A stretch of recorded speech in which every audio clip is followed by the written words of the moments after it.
Daniel Hartwell was beginning to question his decision to trust his assistant's matchmaking skills when the woman who approached his table at Riverside Cafe looked nothing like the polished professional he'd been expecting. At 39, Daniel had built his consulting empire through careful planning and attention to detail.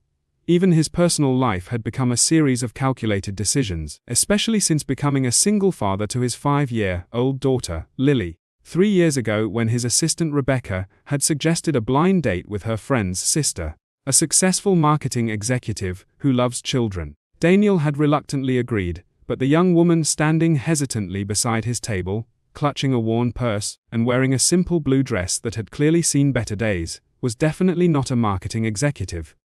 "Excuse me," she said softly, her voice barely audible above the evening bustle of the restaurant. Are you Daniel Hartwell?" "I am," Daniel replied, noting the nervous energy radiating from this unexpected visitor. "Though I think there might be some confusion.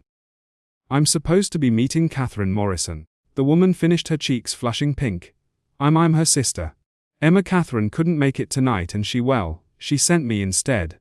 Daniel studied Emma's face, seeing embarrassment mixed with something that looked like resignation. She was perhaps 25 with light brown hair pulled back in a simple ponytail and hazel eyes that seemed to apologize for her very existence. "She sent you instead," Daniel repeated slowly, trying to process this unusual turn of events. Emma's flush deepened. "I know how it sounds. Catherine got called away on business, some emergency client meeting, and she didn't want to cancel at the last minute. She thought, well, she said someone should keep the appointment, and since I was free," the explanation trailed off, and Daniel could see Emma glancing toward the door, as if calculating her chances of escaping this awkward situation. "Please sit down," Daniel said gently, gesturing to the chair across from him. Something about Emma's obvious discomfort touched him more than any polished confidence could have. Emma hesitated. "Mr. Hartwell, I don't want to waste your time. I'm not. I mean, Catherine is the one you wanted to meet. I'm just the substitute." "Maybe so," Daniel said. "But you're here now, and I'm curious to meet someone brave enough to show up for her sister's blind date." Emma, perched on the edge of the chair, as if ready to flee at any moment. It wasn't brave. It was more like obligation. "Catherine said it would be rude to leave you waiting without any explanation." Daniel found himself intrigued despite the unusual circumstances. "Tell me about yourself, Emma Morrison. What do you do when you're not covering for your sister?" Emma's laugh held little humor. "I work at a daycare center downtown. Nothing glamorous. I help take care of kids whose parents work long hours. It pays enough to cover rent and groceries mostly." The honesty in her answer was refreshing. Most people Daniel met in professional settings spent considerable energy presenting themselves in the best possible light. Emma seemed to be doing the opposite, as if she wanted to make clear how unsuitable she was for whatever Catherine had in mind. "Do you enjoy working with children?" Daniel asked. For the first time, Emma's face brightened slightly.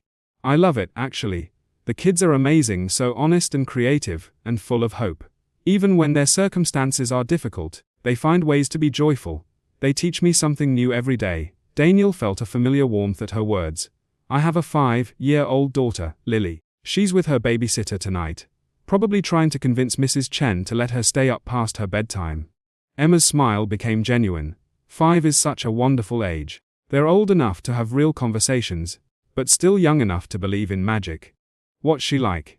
As Daniel began describing Lily's latest adventures, her determination to teach their dog to read, her elaborate tea parties with stuffed animals, her insistence that vegetables would taste better if they came in different colors, he noticed Emma relaxing for the first time since she'd arrived. "She sounds delightful," Emma said. "And it sounds like you're a wonderful father." That's rare."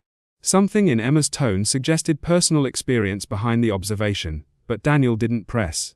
Instead, he found himself asking about her work at the daycare, about the children she cared for, about the challenges of working with families under stress. Emma's answers revealed someone with genuine empathy and deep understanding of children's needs. She spoke about kids whose parents worked multiple jobs, about finding creative ways to provide stability and enrichment on a limited budget, about the small victories that made difficult days worthwhile. "There's this little boy Marcus," Emma said, her eyes lighting up. "His mom works 2 jobs, so he's with us from early morning until evening. When he started, he barely spoke to anyone.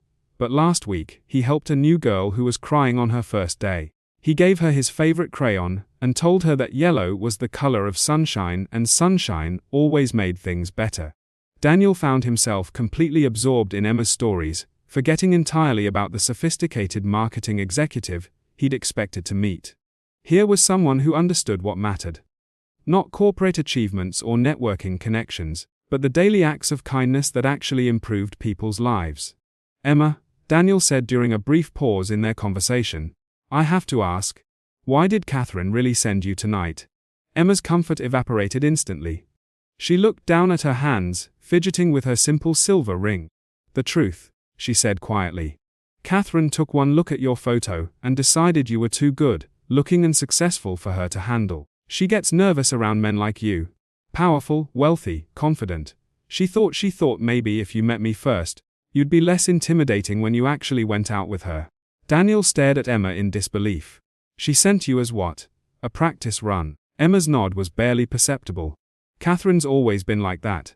She's brilliant at her job, but dating makes her panic. She figured if I could survive dinner with you and report back, she'd know what to expect. The all-casualness with which Emma described being used as her sister's advanced scout made Daniel's chest tighten with something that felt like anger.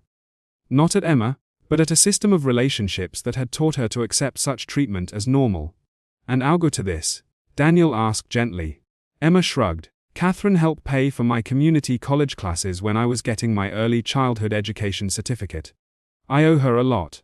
Besides, she added with a self-deprecating smile, it's not like I had exciting plans tonight.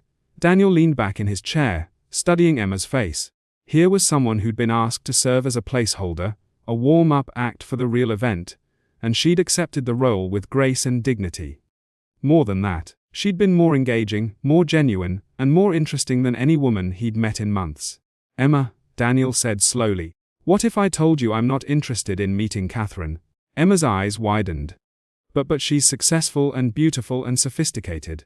She's everything you should want in a partner. According to who? Daniel asked.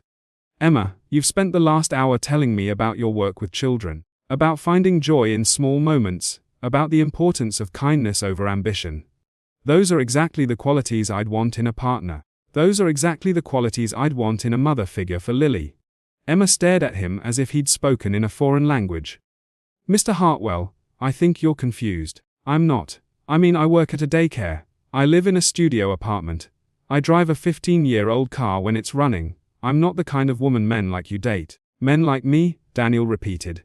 Emma, what exactly do you think men like me want? Emma's answer came quickly, as if she'd given this considerable thought. Success status. Someone who can hold their own at business dinners and charity galas. Someone who won't embarrass you in front of important people. Daniel felt his heart break a little for this remarkable young woman who'd been convinced her worth was measured by external achievements, rather than internal qualities. Emma, he said gently, would you like to know what I actually want? I want someone who understands that the most important conversations happen at bedtime, story time, not board meetings. I want someone who sees children as individuals deserving respect, not obstacles to adult convenience. I want someone genuine enough to show up for her sister's blind date, and honest enough to tell me exactly why she's here. Emma's eyes filled with tears.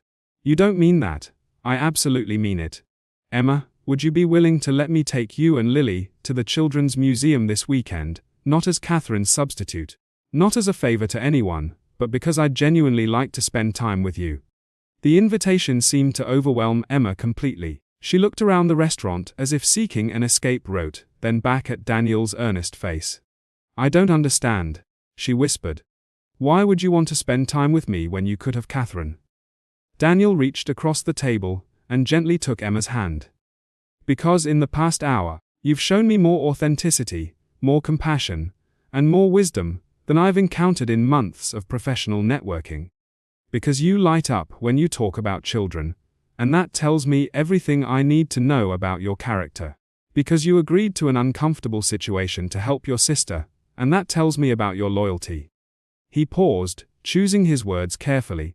And because when I imagine introducing someone to Lily, I can't think of anyone I'd rather have her meet than someone who understands that a child's favorite crayon can be the most important gift in the world. The relationship that developed over the following months surprised everyone except Lily, who took to Emma immediately. Emma's natural understanding of children combined with her patient nature and creative spirit made her an ideal companion for both father and daughter. What surprised Daniel was how much he learned from Emma about finding joy in simple moments. She taught him to see his work-life balance through different eyes, to appreciate the privilege of being present for Lily's childhood, to understand that success meant different things to different people.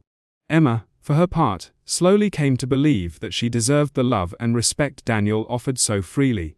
With his encouragement, she enrolled in night classes toward her bachelor's degree in early childhood development, with plans to eventually start her own preschool serving working families. When Daniel proposed 6 months later, it was during one of Lily's elaborate tea parties with stuffed animals as witnesses, and Emma's favorite yellow crayons, serving as makeshift engagement rings until the real one could be properly fitted. Catherine, when she finally met Daniel at their engagement party, confessed that her emergency meeting had been fabricated because she'd been too nervous to face the date herself. "I never imagined you'd actually fall for Emma," Catherine said, though her tone held admiration rather than disappointment. Daniel looked across the room where Emma was helping Lily distribute cupcakes to the other children at the party, both of them laughing at some private joke. "Neither did I," Daniel replied. "But that's the thing about the best things in life. They're usually the ones you never see coming. Sometimes the most beautiful love stories begin not with careful planning, but with the courage to see unexpected worth in unexpected